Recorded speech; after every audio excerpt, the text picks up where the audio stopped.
First Samuel chapter 2. Hannah's prayer. Then Hannah prayed and said, "My heart rejoices in the Lord. In the Lord my horn is lifted high. My mouth boasts over my enemies, for I delight in your deliverance. There is no one holy like the Lord. There is no one beside you. There is no rock like our God. Do not keep talking so proudly, or let your mouth speak such arrogance. For the Lord is a God who knows, and by him deeds are weighed. The bows of the warriors are broken, but those who stumble are armed with strength. Those who are full hire themselves out for food, but those who are hungry no more. She who was barren has borne 7 children, but she who has had many sons pines away. The Lord brings death and makes alive.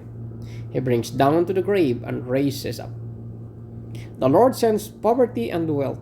He humbles and exalts. He raises the poor from the dust and lifts the needy from the ash heap. He sets them with princes and has them inherit a throne of honor. For the foundation of the earth are the Lord's. On them he has set the world. He will guard the feet of his faithful servants, but the wicked will be silenced in the place of darkness. It is not by strength that one prevails. Those who oppose the Lord will be broken. The Most High will thunder from heaven. The Lord will judge the ends of the earth.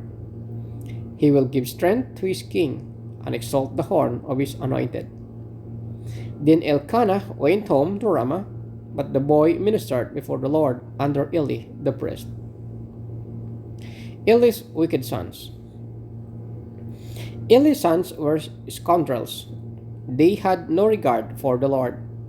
Now it was the practice of the priest that, whenever any of the people offered a sacrifice, the priest servant would come with a 3-pronged fork in his hand while the meat was being boiled, and would plunge the fork into the pan or kettle or cauldron or pot. Whenever the fork brought up to the priest would take for himself. This is how they treated all the Israelites who came to Shiloh. But even before the fat was born, the priest servants would come and say to the person who was sacrificing, "Give the priest some meat to roast. He won't accept boiled meat from you, but only raw." If the person said to him, "Let the fat be burned first, and then take whatever you want," the servant would answer, "No, hand it over now. If you don't, I'll take it by force." This sin of the young men was very great in the Lord's sight, for they were treating the Lord's offering with contempt. But Samuel was ministering before the Lord, a boy wearing a linen ephod.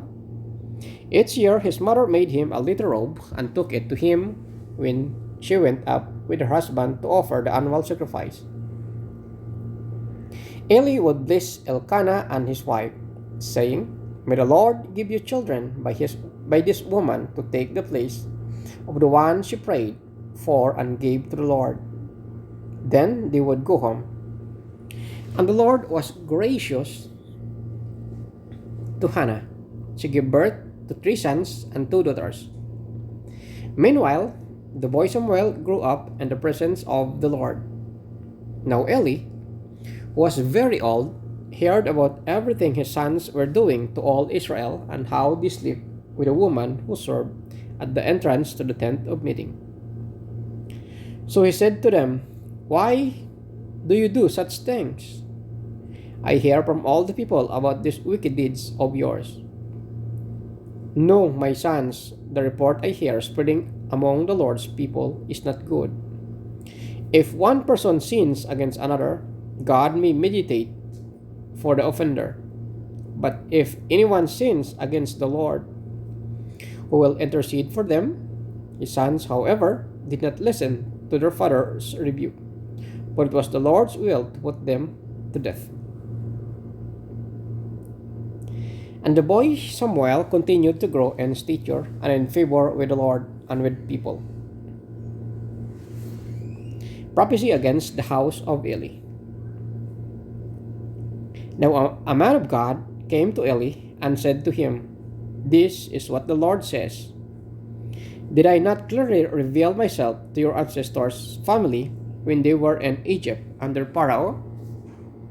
I chose your ancestor out of all the tribes of Israel to be my priest, to go up to my altar, to burn incense, and to wear an ephod in my presence. I also gave you ancestors' family all the foods offerings presented by Israelites.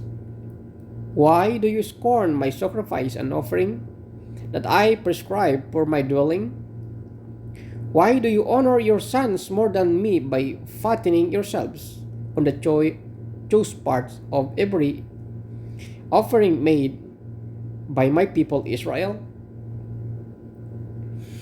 Therefore, the Lord, the God of Israel, declares, I promised that members of your family would minister before me forever.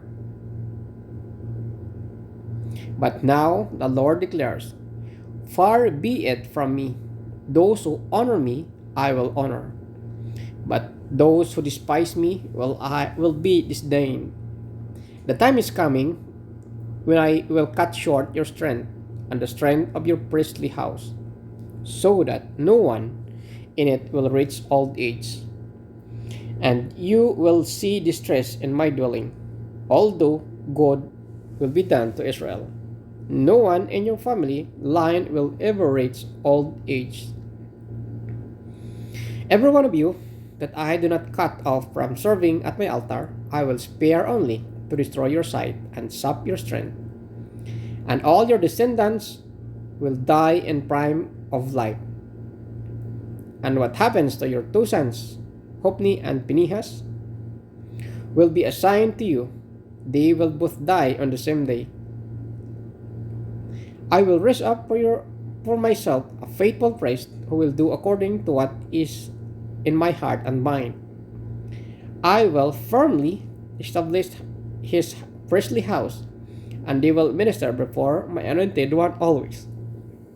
Then everyone left in your family line will come and bow down before him for a piece of silver and a loaf of bread, and plead, Appoint me to some priestly office so I can have food to eat.